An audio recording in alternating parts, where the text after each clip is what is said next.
The year 1840 found all the Brontës living at home. Tabitha Aykroyd had been ill, and the sexton's 12-year-old daughter Martha Brown had been brought in to help. It meant more housework for Charlotte, Emily and Anne, but I'm much happier, Charlotte said, blackleading the stoves, making the beds and sweeping the floor at home, than I should be living like a lady anywhere else. She was looking forward to showing off her prowess to a visitor. Mr. Bronte's sight was rapidly worsening, and when the girls were busy, Aunt Branwell read the newspapers to him.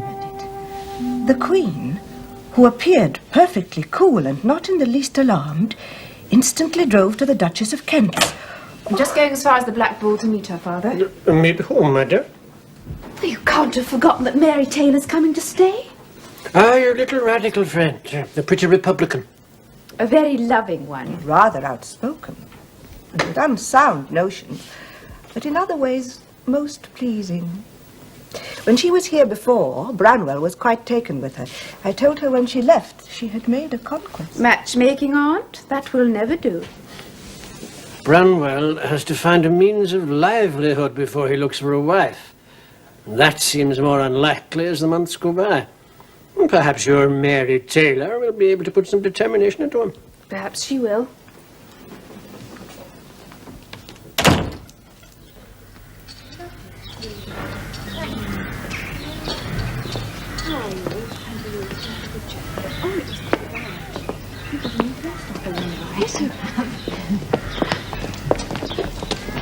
When I was here 2 years ago, Branwell was just about to set up as a portrait painter in Bradford. Did it come to nothing? It came to a portrait of his godfather. 2 vicars, his landlord and wife and their daughter. That seems to bring to an end the Bradfordians who care to be immortalised. Poor Branwell. How old is he now? 23? And 1 month. He has time to persevere. I'm not sure that the word is in his vocabulary. Still, I sometimes remind myself that the Duke of Wellington was 39 before he had his first command. Meanwhile, we must manage. He asks you to excuse him for not being here to welcome you. He's gone to Bradford for a night. The Choral Society are giving the Messiah, which he insists is all he will ever know of heaven.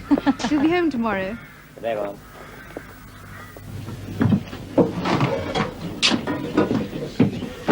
I'll tell you who I come back to Bradford to see as much as any of you. Myself. God damn it, I come to life here. You strike sparks out of me. Glad to be of use. We've missed you, my dear fellow, though I must say I've got more sculpture done without your beguiling thirst for sociability. Leyland, it's hideous to be alone. You haunt yourself. That may be, but I find a chisel and a lump of marble a good exorcist. Oh, very well. You have commissions to spur you on and at least 2 masterpieces behind you. Do you think you got them out of the air? You're too easily discouraged, Brontë. And if I may pontificate a little, you balk at the drudgery of getting your hand in. Nothing comes of drudgery but black depression. I wish we could acclimatize you to the Middle Earth, instead of the extremes of paradise and hell. I saw your landlady in the street the other day. She says you haven't finished the pictures you were doing for her as payment of rent. What a lie! I said if I ever went back to lodge there, I'd varnish a couple for her. If I had any money, I'd pay you to do it, Thompson. Now stop at chattering. I'm only here as it is on charity from my father. Excuse me. Not mistaken, am I? Mr. Brontë, didn't we meet 3 or 4 years ago? Castle Tavern? Walden, my name. Remember? Yes, I do. The prophet of the age of steam, of course. Here's a young one. Knows what it's about. Frank Grundy, engineer on the new Leeds to Bradford line. How do you do? Mr. Leyland, Mr. Thompson. How do you do? Mr. Thompson? How do you do? Aye, I were preaching the gospel to them till the night. Art is going under the wheels of the machine. This Frenchman, Daguerre, taking a likeness on the silvered copper.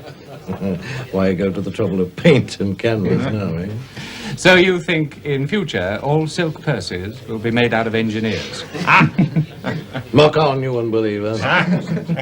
What place would there be for a man like me on the railways? Well, to come in on the ground floor. Every time there's a new station to be opened, there's a clerkship to be had. Not a munificent salary, but then not so time-consuming that you couldn't write your masterpieces too. And then, of course, with limitless development ahead, also no bounds to the possibility of advancement. From one station to another, the length and breadth of the kingdom. But at least with some money to call my own. And since you wanted to know everything that's happened, Polly, you shall hear of my proposal of marriage. Charlotte! Now this is something like a conversation. And you're not even blushing. I'm certainly not. But even now I feel like laughing. It was last August. An old friend of Papa's came over for the day bringing his curate, a young Irishman fresh from Dublin University. He made us laugh a good deal, though I didn't quite relish his Hibernian vein of flattery. Then off they went and no more was thought about them. But a few days later, I got a letter. An ardent proposal that he should become my husband. Well, I've heard of love at first sight, but this beats all. Well, it's hardly like one of my adventures, is it? And you don't regret refusing him? Goodness gracious! If ever I married, which it certainly isn't my doom to do, it would never be to a curate. I believe that if ever there were a convocation of curates, Charlotte would like to play Guy Fawkes and blow them all sky high. There was a curate in my railway carriage. He overheard something I said about the Tithe Act, which made him doubtful of my conformity. So, after calling me his dear child, he asked me what religion I was of. I told him. I thought that to be a matter which only concerned oneself and God. That's right. In my experience, in general, they're the silliest, most pig-headed, most conceited tribe that have ever come my way. But in particular, you would accept Mr. Waitman from that conclusion. Yes, I would. In spite of his weak points, he shall always find in me a defender rather than an accuser. Dear Miss Celia Amelia. Celia Amelia? Whom are we talking of? Shh. I only call him that because of his auburn curls and his way of blushing. He's Papa's young curate, as good-humoured and as pleasant a young man as ever fluttered the gritty hearts of Haworth. He's perfectly conscious of his irresistibleness, and I'm not surprised. I'm quite impatient to meet this Mr. Waitman. Well, as long as we don't have to number you among his victims. Oh, Charlotte, it's unfair and unkind. Your impatience is rewarded. Here he is. I thought we should see him when he heard we had a young lady visitor. Don't listen to Charlotte. He is just as likely to have come to see Papa. Charlotte should also have told you that Papa says he has never been given such devoted help in the parish before. Oh, yes. No one's altogether immune. I'm sure Aunt Branwell thinks she's almost back in Penzance. Am I an intruder? Not culpably. Are you looking for Papa? Not immediately. I was going to ask if you'd like me to take your Sunday school class tomorrow, as I heard you had a visitor. And here she is. Polly, this is Mr. Waitman, Miss Mary Taylor. I'm glad you chose to come now, Miss Taylor. In 2 weeks I go to Ripon to take my final examinations, and you would have come and gone without my meeting you. But now I shall do all the better for having had the pleasure. The housekeeping bill for salt has perceptibly risen since Mr. Waitman came. We have to use so many extra grains to take with his compliments. And how would you explain the fact that 3 Valentine poems have arrived in this house where never a Valentine ventured before, and all mysteriously posted in Bradford? The coincidence is that I received one too before that day out. I carry it with me here next to my heart. In fact, the words are engraved upon it. A Roland for an Oliver we think you've justly earned. You sent us each a Valentine, your gift is now returned. We cannot write or talk like you, we're plain folks every one. You played a clever jest on us, we thank you for your fun. The verse is very unjustly phrased, but the next improves. Well, you don't improve, reciting your own praises.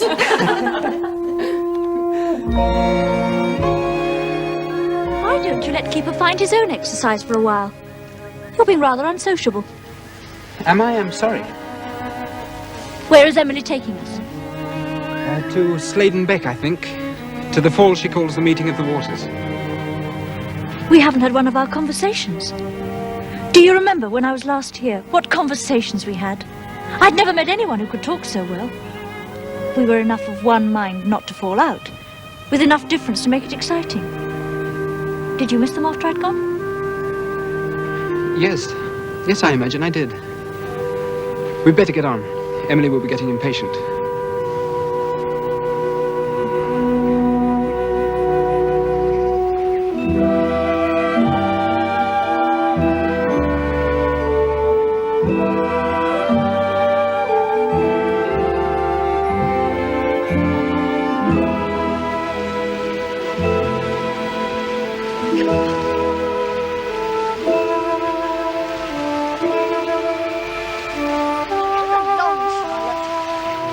Niagara Falls. You're being such a missy. Branwell, I need a protecting hand. Helpless women.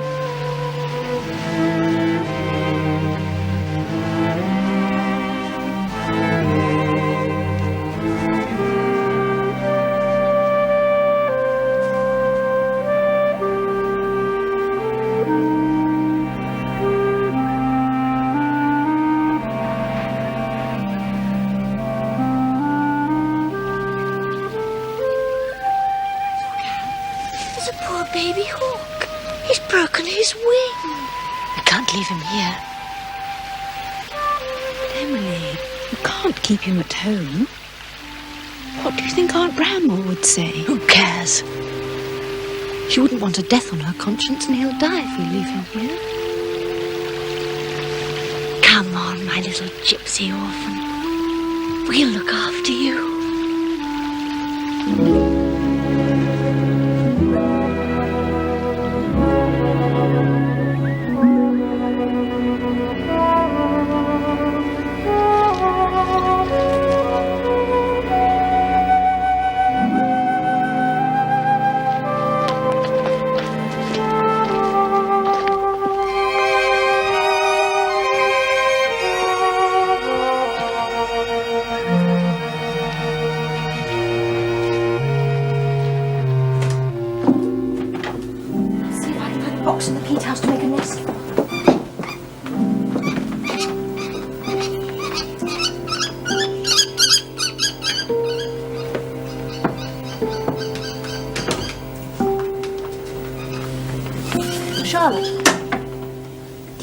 Said something to offend Branwell. We were such good friends when I was here before, but today... Oh, I'm sure you haven't offended him. I'll come up in a moment. Pass me some of that raw mince, will you, Martha? I'll see if I can tempt him. Emily, your hand. It's covered in blood. That bird's been savaging you. Of course he has, poor Scrap. He put up a brave fight against the giant who was carrying him off. I shall call him Hero. Oh, you're the one who's the hero. He was pecking at you all the way home and you didn't give a sound. Here.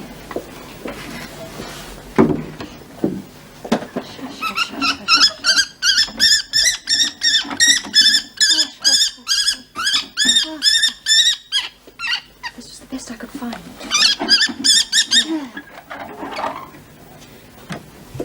You must learn to trust us. You would have starved, you know, out there alone on the moors. I'm afraid very soon we're going to have to feed him on mice. Mice? What have you got there, Emily? It's a young hawk, Aunt, a wild little orphan. No. I brought him to live. Emily? Really, I can't have it. Cats, geese, pheasants, canaries. And the dog leapt to roam the house like a human being.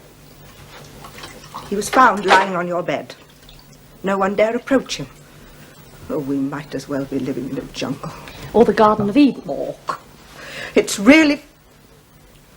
Look, child, what it's done to your hand. It's nothing, Aunt. It will soon heal if I rub in some spit. Emily.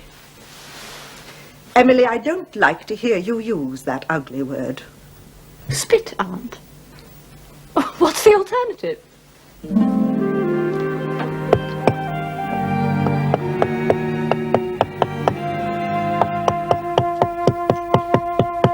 Applied for a post with the Leeds and Manchester Railroad. Have you now? Assistant clerk in charge of Sowerby Bridge Station. Plenty of opportunities, they say. And it's near enough to Halifax and Bradford to have some interest.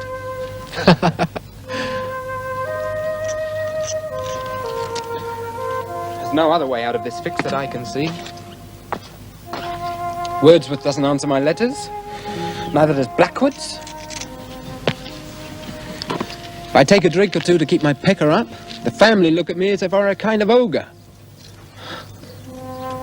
Do you think I drink too much? In your capacity as secretary of the Band of Hope, maybe you do.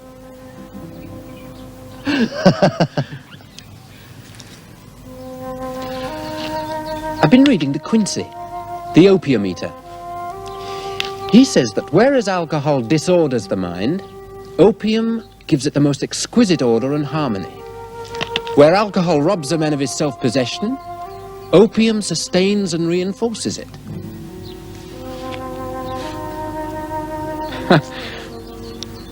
Order and harmony. My God, they're things my life's in need of.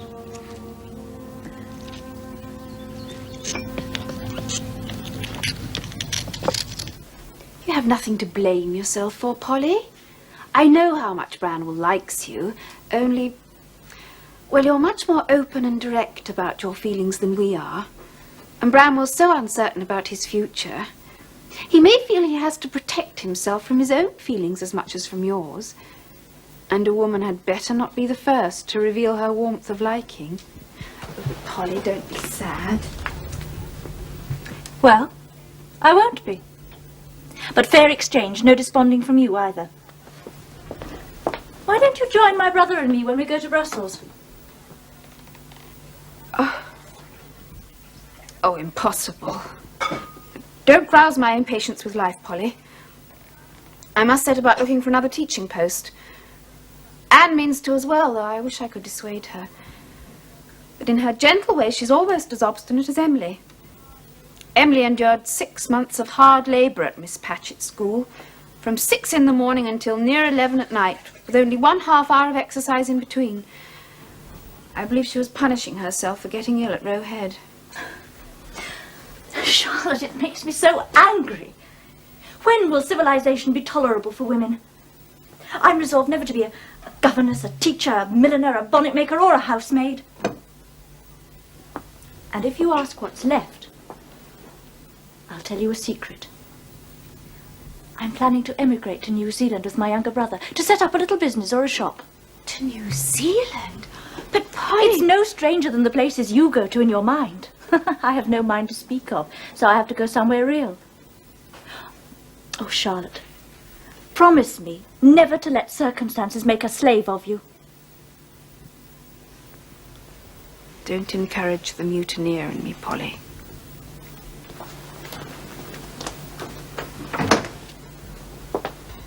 So I have written another letter to the Board of Health, pressing them again for a better water supply. The Haworth spring runs at only 1 quart per minute. We should have 2 new springs, giving 16 gallons. It's madness that the board won't listen. And you know how that is? Each time they begin to stir, they get letters from my wealthy church members who have their own water supply, objecting to the move. It would mean a rise in their water rates. A curious interpretation of if any provide not for his own, he hath denied the faith. It's going to be a long, drawn-out battle. But you're not the man to be beaten, Mr. Brontë. Not if it takes me the rest of my life. There's too much illness in the village. The danger of typhus fever and cholera haunts me every time summer gives way to autumn. If you would take that to the post for me, I shall soon have to ask you to be my amanuensis, as well as my fellow labourer and a brotherly friend to my little family. Are your eyes troubling you very much, sir? I cannot take them for granted as I used to do. Come in. My application has been accepted, Papa. Assistant clerk at Sowerby Bridge. Well done. Congratulations. I get £18, 15 shillings a quarter, with £10 a year increase up to £105. I'm to start on October the 4th, the day before the station is officially opened. Marco Polo Boanerges, off to the El Dorado of the Leeds and Manchester Railroad. The snowdrops are out behind the peat house. I know. You will have the daffodils all to yourself. There may be many more where you're going. It's better to go away now than in winter. The strange place is friendlier in the spring. Why can't we be of the stuff that governesses are made of? I don't believe there ever was a born governess. But who knows? You may find it pleasant at Applewood House, Charlotte. And I am determined to be more successful at Thorpe Green than I was at Murphy. Branwell's doing so well is a sign that we may. Papa says that being promoted to clerk in charge after only 5 months looks like getting on at any rate, even though Ludden Foot is a smaller station than Sowerby Bridge. Yes, it looks like it. There are wild orchises on Hardcastle Crags. Only we could have a school of our own and not be at the mercy of other people. And be always together. Do you think we shall ever dare? Why not? Now that Aunt Branwell has thoughts of lending us the capital, I don't expect it will be more than £150. I wonder if it would be possible to establish a respectable school on that amount. I'm going up now, children. Don't stay up too late. You have a long journey, Anne, tomorrow, remember? You don't want to be too tired when you get to Thorpe Green. No, Papa. I shall go to bed very soon. Good night, children. Good night, Papa. God keep you safe. Good night, Papa.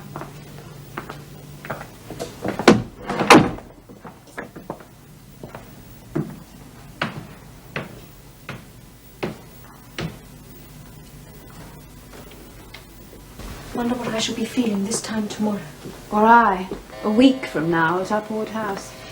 These are not thoughts to go to sleep with.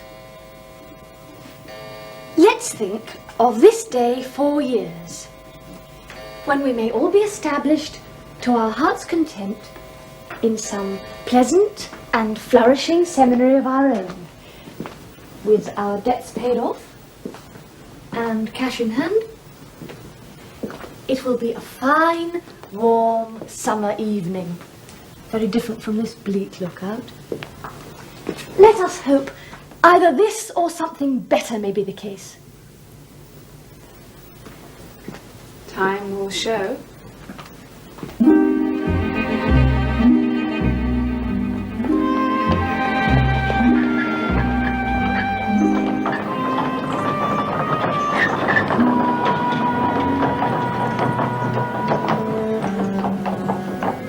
You're setting out so early. Thank goodness I'm in time to say goodbye. These were growing by Slade and Beck. Something to bear you company. Thank you. Along with my thoughts, which will be travelling with you too. Then they will pass mine on the road, for my thoughts all the time will be returning home. Goodbye, Mr. Wakeman.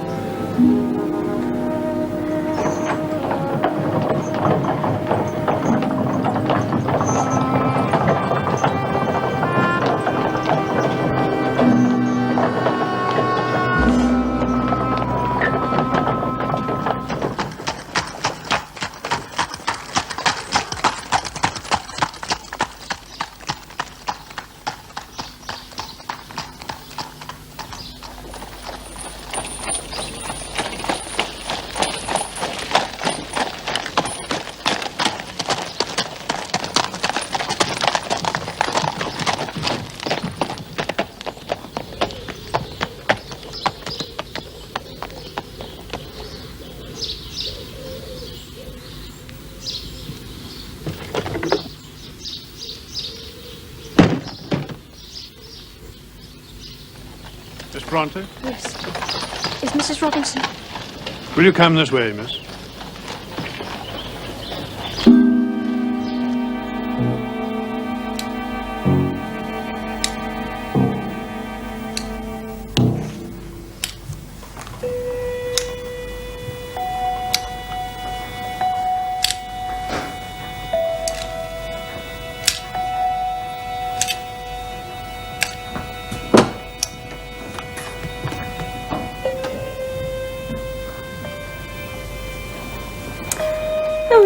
Brontë.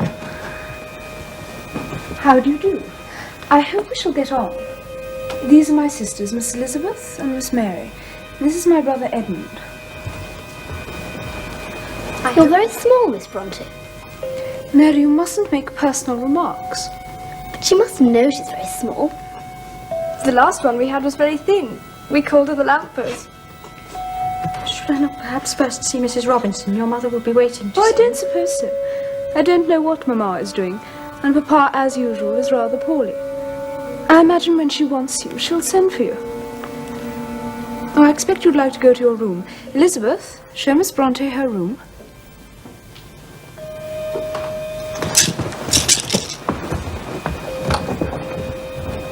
Did you see her boots? Don't feel enamoured. No, but did you see them? Clump, clump, clump, clump, clump, clump, clump.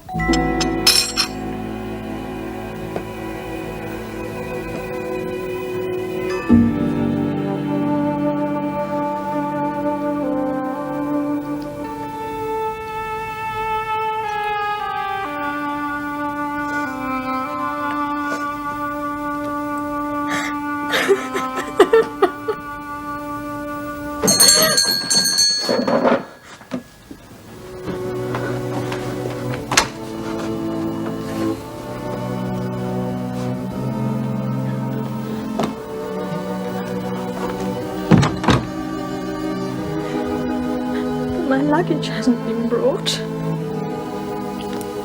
Oh, what am I supposed to do?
Mistress wants to know why you don't take any notice of the bell, miss.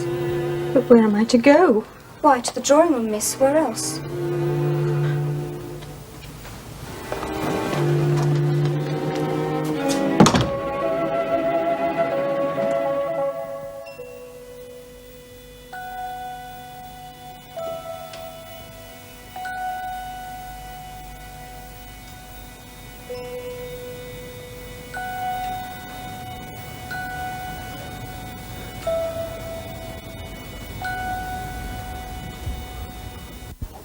Oh, there you are, Miss Brontë. I thought you were never coming. Hope you had a pleasant journey, Miss Brontë. I hear you've already made my children's acquaintance. They're very dear to me, you know. You must make them happy and instruct them well. Edmund is rather nervous and susceptible and needs the tenderest treatment. You will excuse my naming these things to you, for the fact is I have hitherto found all the governesses faulty in this particular. When any of the young people do anything improper, if gentle remonstrance will not do, let one of the others come and tell me, for I can speak to them more plainly than it would be proper for you to do. Mr. Robinson is an invalid and must not be troubled. Make them as happy as you can, Miss Brontë. I dare say you will do well.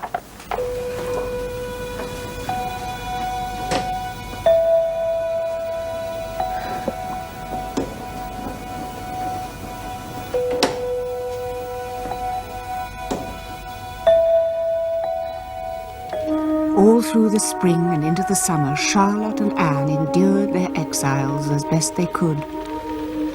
And on Emily's birthday, Emily and Anne took their desk boxes and each wrote a document to be opened and read on the same date in 3 years' time.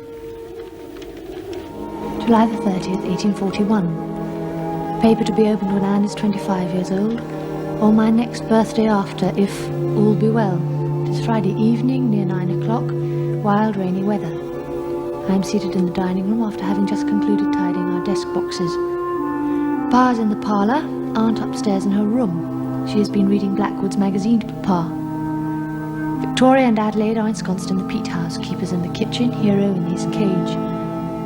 We are all stout and hearty, as I hope is the case with Charlotte, Branwell and Anne. I have a good deal of writing on hand, but I am sorry to say that as usual I make small progress with any of it. However, I've just made a new regularity paper, and I will to do great things. And now I close, sending from far an exhortation of courage. courage to exiled and harassed Anne, wishing she was here. This is Emily's birthday. She has now completed her 23rd year. Charlotte is a governess in the family of Mr. White. Branwell is a clerk in the railroad station at London Foot, and I am governess in the family of Mr. Robinson. I dislike the situation and wish to change it for another. Dearest Emily, Mary Taylor has written to me from Brussels, telling me of some of the pictures she has seen. Pictures the most exquisite, cathedrals the most venerable. I hardly know what swelled to my throat as I read her letter. Such a vehement impatience, such a strong wish for wings, wings such as wealth can furnish, such an urgent thirst to see, to know, to learn. These rebellious and absurd emotions were only momentary. I quelled them in 5 minutes. I hope they will not revive, for they were acutely painful. My pupils are gone to bed, and I am hastening to finish this before I follow them. We are thinking of setting up a school of our own, but nothing definite is settled about it yet, and we do not know whether we shall be able to or not. I hope we shall. And I wonder what will be our condition, and how or where we shall all be on this day 4 years hence. How little we know what we are. How less what we may be.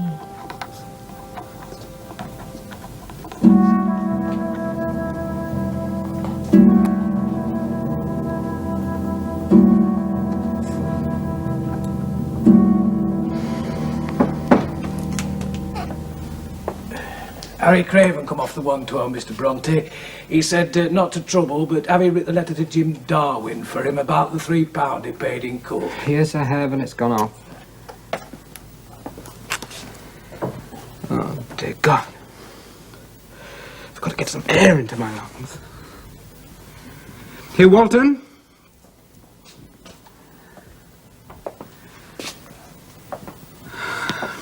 You're good at adding up. No train now until the 3:05.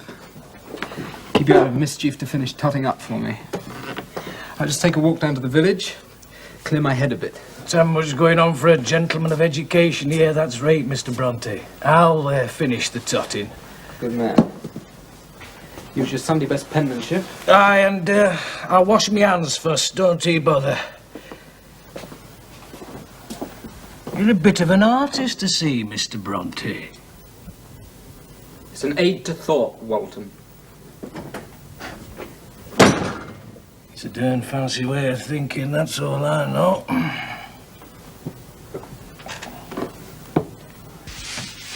You have a friend of mine in charge of the station here. The porter said he'd come up to the village on business. Have you seen him this afternoon? Yes, dear. He's just gone upstairs to the circulating library. Well, there's no one here to drink with. He goes drastic after the books. It's a fever with him, you know. He comes down here sometimes like he were delirious. Ah, well, you see, love, he's a genius. And that means he's either flying up to heaven or looking into hell. I've always liked scamps with brains, and he's a scamp with enough stock of brains for 6. I hope you're keeping him warm and nourished. Hmm? He's shy, isn't he, dear? He signals come on and then ducks for cover. I wish he'd find a nice young... Well, look. Here's your friend now. Grundy! What are you doing here? Well, I thought I'd look you up. I was just on my way. No, what are you drinking? A squib of rum, as you call it, eh? That's it, love. Well, what have you got there? Percy's Anecdotes and the Relics. Ah, the good old relics, eh? He lifted up the coverlid. He lifted up the sheet. How now? How now, thou little Musgrave? Dost find my gay lady sweet, eh? Come, let's make ourselves comfortable. Arise, arise, thou little Musgrave, and put thy clothes now on. It shall never be said in my country that I killed a naked man. Well, Brontë, tell me the worst. How are you surviving? I'm just on my way back to Halifax. You old knave of trumps, it's good to see you. Oh, God, I need to take my mind off myself. No feast of soul here, I'll be bound. Well, there was a party of gentlemen here 4 days ago. They thought I was a doctor and put me in the chair. I gave them some stiff toast till they were all at each other's throats. I recommended bleeding, purging and blistering. But by then they were past any medical care. So I flung my tumbler on the floor too, and there was a regular rumpus. We were tamed at last, and I found myself in bed next morning with a bottle of porter, a glass and a corkscrew beside me. Well, that's an amorous choice of bedmates, I must say. Granny, I won't have any more of it. I'm in torment. Now look here, old fellow. If you were to ask me for a diagnosis, well, I think I'd tell you you're suffering from an enlarged conscience. And cooped up here, well, you scrape on your nerves like a beggar on a fiddle. Do you ever get across to Haworth to see your family? Yes, but I feel a Pharisee there. Why, that's where my reality is, the best memories. And yet when I go back, I'm a stranger to myself. My home is not my home.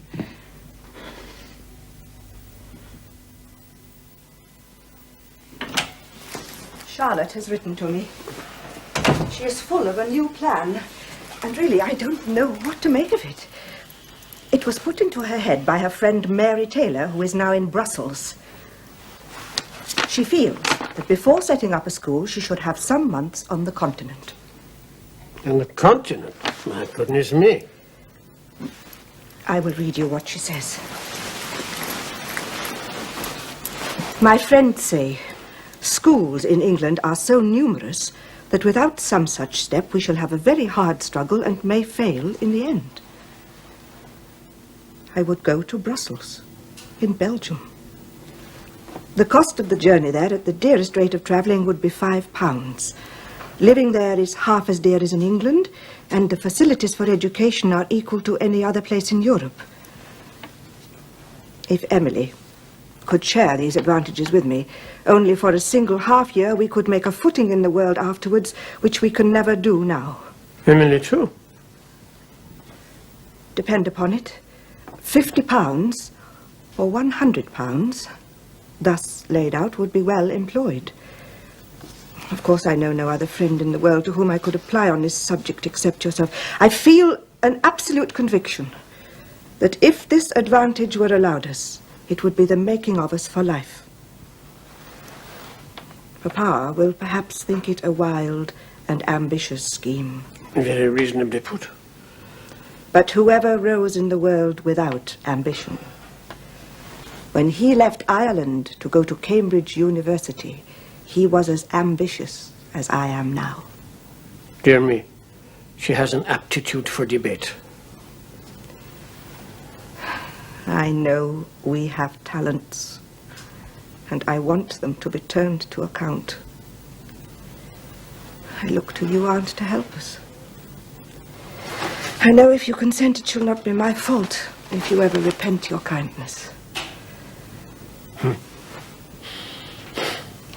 My dear, I don't like these calls on your generosity. Oh, well, you know, I had already put the money aside for the school, and if it is necessary... Continent. Really such a leap in the dark. We must give it very careful thought. If it means the difference, as Charlotte thinks, between success and failure. And now that Branwell is so well established... Yeah.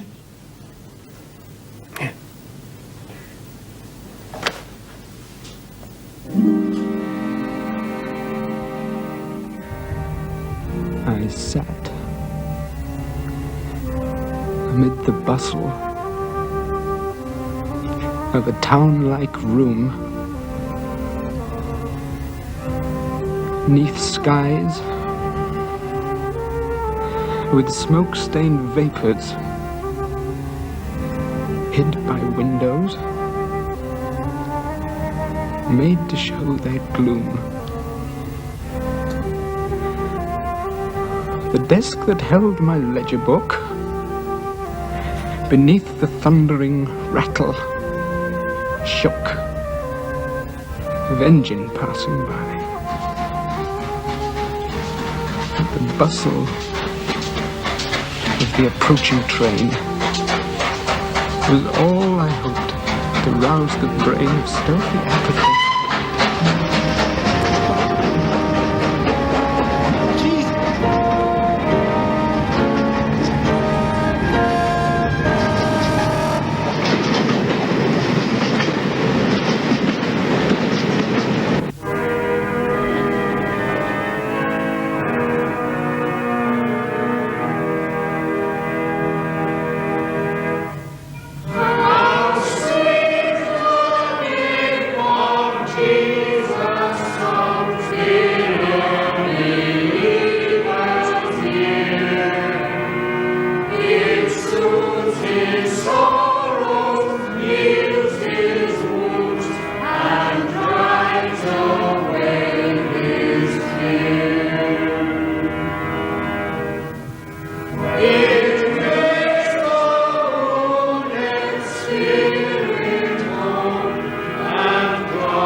His young reverence in church this morning, sighing and looking out of the corner of his eye at Anne to win her attention.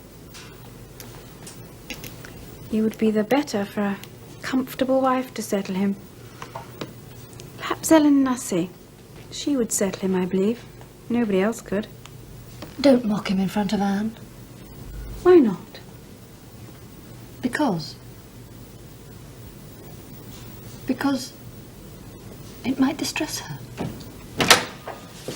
Aunt says good night. She's gone to bed.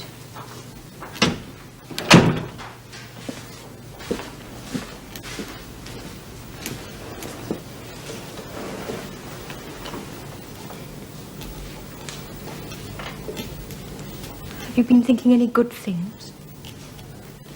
I've been thinking probable good things. About seeing London and what Brussels will hold for us. What is certainly good, now that Papa's agreed to travel with us, is that he at least will have attained his heart's desire when he stands on the battlefield at Waterloo. Once that seemed as far off to him as ours now seems to us. And you see how simply it's come about. I'm on my way to bed now, girls. Don't stay up too late. Not too late, Papa. We must start the journey well rested. Good night. Good night, Papa. Good night, Papa.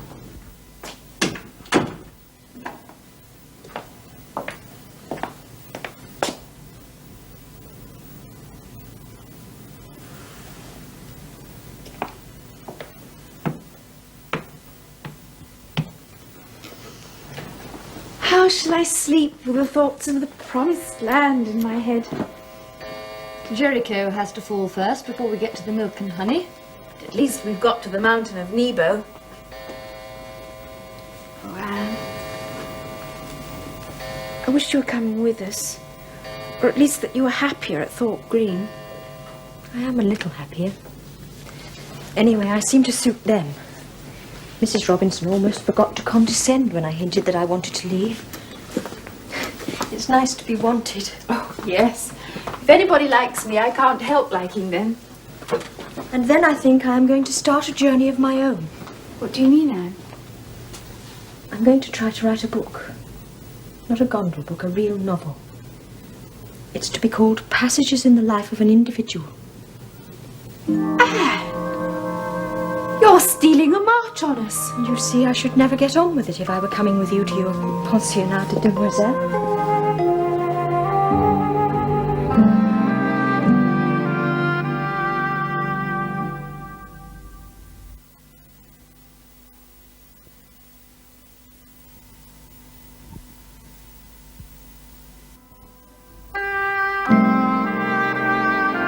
On February the 8th, 1842, Charlotte and Emily set off with their father on their long journey to Belgium. They stayed for 2 or 3 days in London. Charlotte said it was prodigious the amount of life I lived on that first morning, and then crossed to Ostend on the steam packet.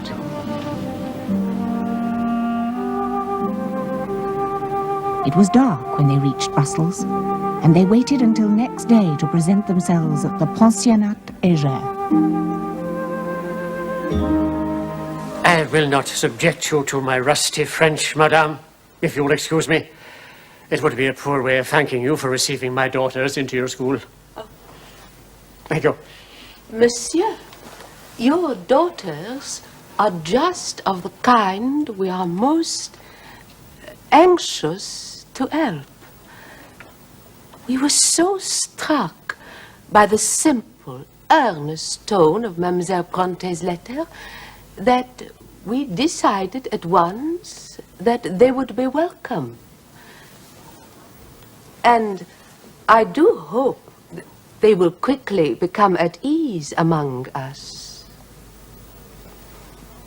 Do you remain long in Bruxelles, Monsieur Brontë? Only long enough to see the principal buildings and what I have long wished to see, the field of our victory at Waterloo. Ah, your victory, monsieur, and my defeat. I am a Frenchwoman, you know. My father was an émigré during the Revolution, following in the wake of the Comte d'Artois. But my husband is the 3rd generation of his family to be born here. His great-grandfather came from the Rhineland. He asked me to give you his apologies. He is so sorry not to be here, monsieur, to meet you. But today, he's teaching at the Athénée Royal. Tomorrow, you will meet your daughters. He is a professor of rhetoric here. Lorsqu'on est enfant, pour apprendre à parler, il faut entendre parler les autres. He is professor of rhetoric, a man of power as to mind, but very choleric and irritable as to temperament. A black being with a face that varies in expression. Sometimes he borrows the lineaments of an insane tomcat, sometimes those of a delirious hyena. Occasionally, he assumes an air not above 100 degrees removed from mild and gentlemanlike. Êtes-vous prête, mesdames? No, monsieur. I understand you to say you will read us famous passages as models to improve our style. En français, mademoiselle. Excuse me, but I must first express myself in English. I can see no good in your plan, monsieur, because if we were to adopt it, we would lose all originality of expression. Vous êtes ici pour apprendre ou pas? Il est impossible d'instruire des Anglaises. Elles sont aussi obstinées que des mulets. Et vous vous imitez toutes. Vous vous dites qu'est-ce que ça nous fait, ce vieux professeur, qu'il se lève tôt, qu'il se couche tard, qu'il passe toutes ses journées à se demander comment il peut nous aider. Quant à nous, nous n'allons pas nous déranger. C'est même amusant de le regarder se mettre en colère. Mais non, monsieur, ce n'est pas vrai. Cela ne nous amuse pas. Ce n'est pas gentil, ce que vous dites là, monsieur. Nous avons beaucoup de respect pour vous. Nous aimons vos leçons.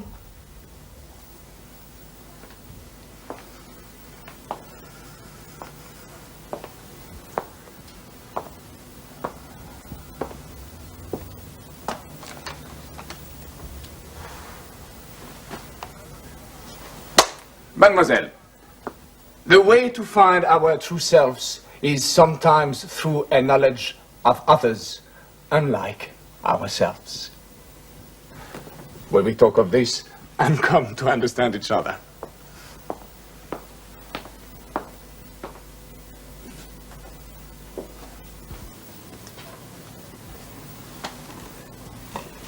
Mr. Brontë, the total sum of the year's takings since your appointment here has been put into the bank. Yes, indeed. I've taken it myself each Monday morning. Don't you find everything in order? No, Mr. Brontë. There is a deficiency of £11, 1 shilling and 7 pence. Can you account for that? A deficiency? No, I certainly can't account for it. You understand that I shall have to report this to the company. But it's impossible. How could it be lost? That's what I'm asking you, Mr. Brontë. What do you mean? Are you suggesting I've appropriated it? If so, I tell you that's the most monstrous accusation, and I'll thank you to apologize at once. The least sort of dishonesty is abominated in my family, loathed and abominated. I'm not suggesting anything, Mr. Brontë, at the moment.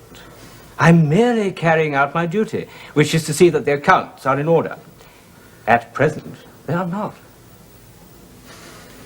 Have you at any time left the office unattended and unsecured? No. When for any reason I've been called out, there's always been the porter. The porter? You left the porter in charge? That may seem reasonable to you, Mr. Brontë. Your employers may not see it in the same light, or appreciate the pursuit of art in the company ledgers. However, it's not my place to comment on that. Well, I'm glad you realize that at least.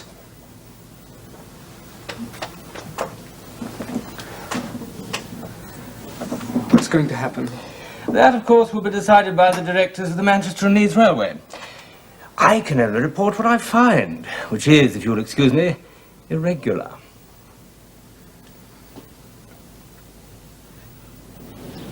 Whitman?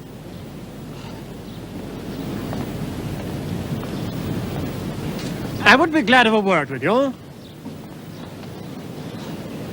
You may have guessed what is concerning me. Branwell, sir. Has he spoken to you about his discharge from the railroad? No, he seemed to be avoiding me, which I was sorry for. He was accused, you know, of constant carelessness, and not suspected of the theft itself. That would be out of the question. The resulting mental depression has been so extreme these last weeks since he came home that I have almost feared for his sanity. Nothing that his aunt or I can say. He's very fond of his aunt, you know. Seemed to be of any help to him. His only alleviation, you must have noticed, was in stimulants, a temporary anesthesia which tortures him still further. My dear Waitman, you are like another son to me, and a brother to my children. Bramwell has a great admiration for you. Give him all the time you can. He and I both need your help. Most gladly, sir. I've been diffident about forcing myself on him, but when he's well, there's no better companion in the world than Branwell.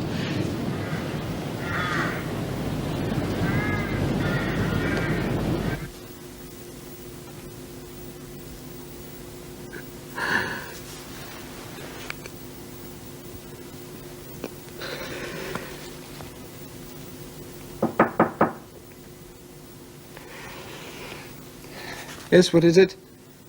May I come in?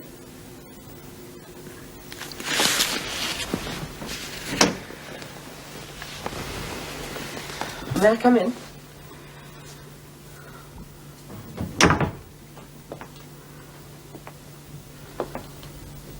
Am I interrupting your thoughts? Waitman, I wish you could interrupt them. They're destroying me. I was thinking at Matins what a difference it used to make when we had your touch on the organ. Your love of the music was contagious. I can't help that. I just can't face sitting up there in front of them all. Well, I wasn't trying to persuade you. I just mean that you're missed.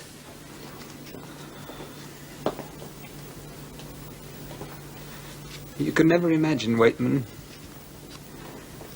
what awful places there are in the mind. Every substantial house has its cellars. Waitman, I'd rather cut off my hand than live my time at London foot again. Oh, the grovelling carelessness, cold-blooded debauchery of it. As if I were determined to find how far mind could carry body without both being chucked into hell. Lost as I was to all that I really cared for. But you don't have to live it again, either in fact or in memory. There's no good hoarding it up in self-condemnation.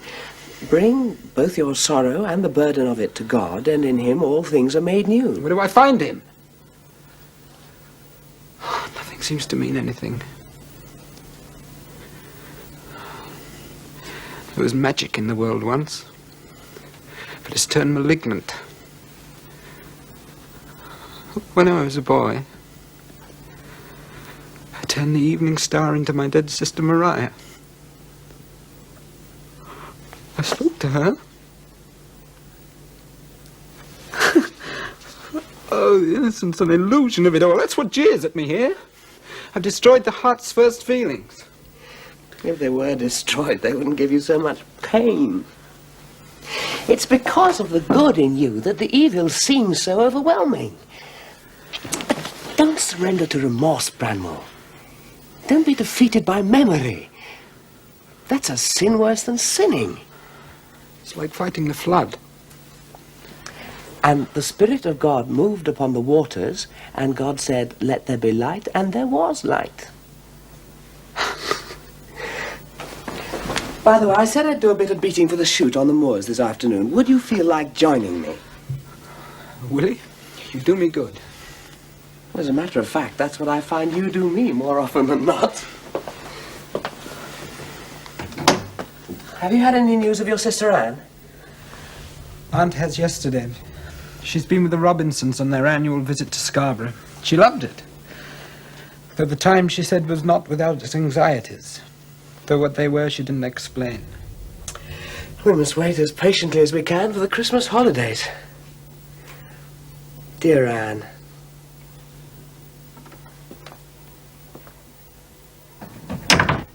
When you have come to your senses, you'll be sorry for the pain you're causing me. You'll live to thank me. One day when you're a mother yourself, you'll understand. You shan't open my daughter's letters, that's certain. I won't be so vile. How dare you open my letters? How dare you? I shall run away. I won't be treated like a child. But you are a child. You're not 17 yet and you're behaving like a child of 12. Miss Brontë, I am horrified and shocked that you should have let this thing go on without telling me. I depended on you It's utterly. nothing to do with her. She knows nothing about it. And neither would you if you hadn't been criminal. How could you not suspect what was going on? Oh, this terrible thing. So much deceit. I'm heartbroken. Mrs. Robinson, you must explain to me. How could you not suspect? Even the other children. It was something Mary said that alerted me. And this morning I found these letters. Love letters from that young actor at the Scarborough Theatre, Henry Roxby. An actor, Miss Brontë, will you imagine? You must help me, Miss Brontë. Lydia believes herself to be a young woman now, Mrs. Robinson, and altogether beyond listening to anything a governess may have to say. And you have always made it very clear that any discipline must come from you. I know. You think I've loved them unwisely. Lydia's ingratitude is all the more hurtful. I have told her her allowance will be stopped if she communicates with that young man again. I rely on you, Miss Brontë, to see there is no subterfuge. I will try to make her think more calmly and reasonably. But I am not willing to be a spy. That's not it at all. We have to think of her happiness. She has to be guarded against herself. Oh, this is too much. I shall never have another moment's peace while the children are growing up. Mr. Robinson can be told nothing. It will kill him. I shall have to bear the whole dreadful anxiety alone.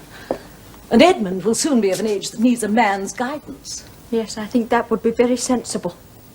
It's a risk to find someone suitable. One has to know the background, family. Your brother's had experience as a tutor, has he not?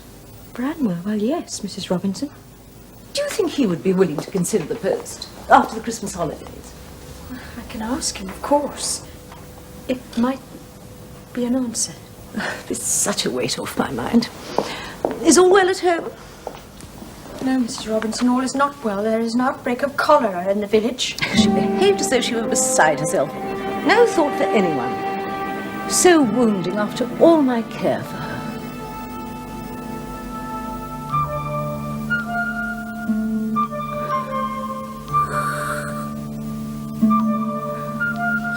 Waitman.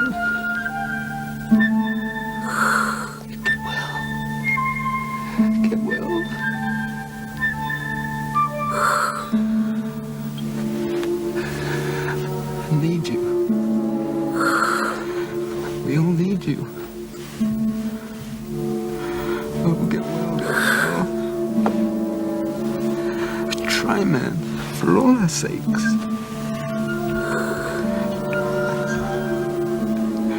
You're the best friend I ever had.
Emily, we must go back to England.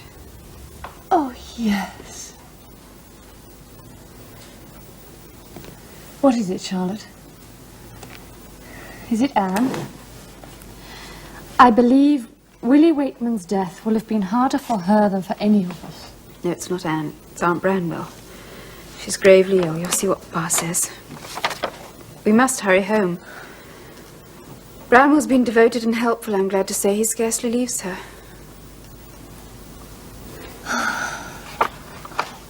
Branwell loves her. And Charlotte, Anne loved Wakeman, though you refused to see it. Yes, thou art gone, and nevermore thy sunny smile shall gladden me. But I may pass the old church door and pace the floor that covers thee, may stand upon the cold, damp stone and think that frozen lies below the lightest heart that I have known, the kindest I shall ever know.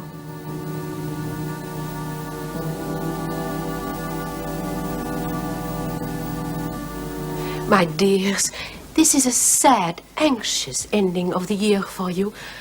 I can only hope that by the time you get home... Madame, another letter came this morning. We are too late to see my aunt alive. My poor children. My heart goes out to you. You know how genuinely we value you. Thank you. Oh, thank you. Shall we not see Monsieur? It's impossible to go without saying goodbye. Yes, of course, my dear. He is just finishing a letter to your father. Ah, here he is now. You're waiting to leave. I am sorry. Sorry to delay you, and sorry to let you go. But you will be back for the new year, will you not?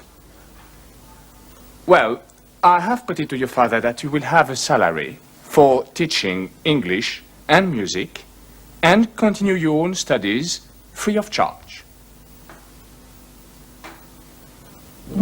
We very much wish it. You have been such inquiring and diligent pupils. We feel for you, I tell him, almost though you were our own daughters. Our aunt is dead, Monsieur. It will not be possible for me to return. I hope my father will want me to act as housekeeper for him in her place. But I must come back, Monsieur. I must come back. It's important to me.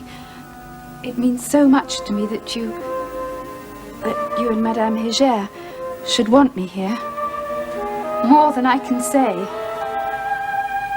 Then it is less than goodbye, Mademoiselle Charlotte.